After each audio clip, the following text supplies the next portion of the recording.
Isa pong pambihirang isda ang nahuli ng isa pong mangingisda na agad naging usap-usapan sa social media dahil sa kakaiba po nitong itsura.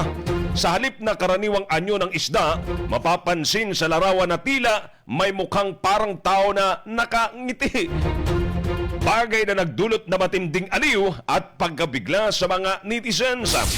Mas lalo pa pong naging viral ang naturang isda dahil sa kapansin-pansin nitong bibig na kahawig umano ng nguso ng isang daldalerang tsismosa.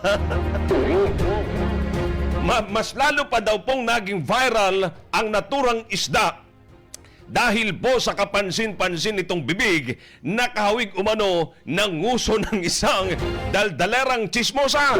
Makapal, nakausli, at parang handang magsalita anumang oras. Pero ikaw ba kaning sira talaga? Di ba? Ikaw kaning binanwitan, sira sa gapo, tas iba-ibang kulay. Di ba? Sa ibang lugar, pinagbabawal nga ng dakupon eh. Meron po talaga nitong isda. Hindi na bago yan. Ngayon lang siguro nag-viral dahil kamukha daw po ng daldalerang tsismosa. Dahil dito, bumaha ng komento online kung saan may mga netizens na pabirong nagsasabing tila may sasabihin pa raw ang isda. Habang ang iba naman ay hindi napigilang matawa sa kakaibang pagkahawig nito sa tao. Gayunpaman, may ilan din nagpayag ng pagkabahala at nagtatanong kung may kinalaman ba ito sa pagbabago ng kalikasan o kung isa lamang itong pambihirang mutasyon. May mga nagbiro rin na baka isa raw itong sign o simbolo na kung anumang kababalaghan. Bagay na lalo pang nagpainit sa diskusyon online. Sa ngayon, wala pang opisyal na pahayag mula sa mga eksperto hinggil sa naturang isda.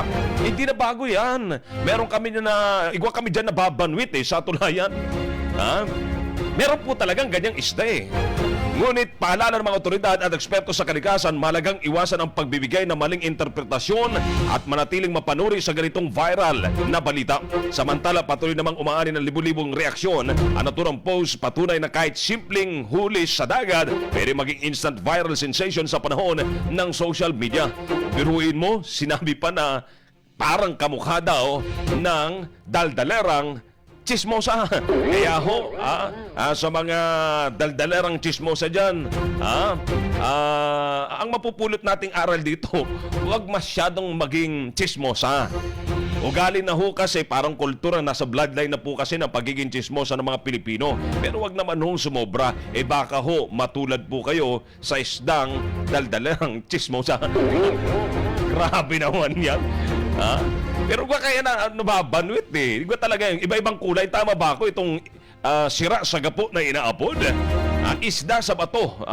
Kalimitan sa mga mabato na mga kadagatan, nahuhuli ang ganito pong isda. Pero meron daw po sa mga kanto-kantong nahuling ganyan. Mga tsismosa sa kanto.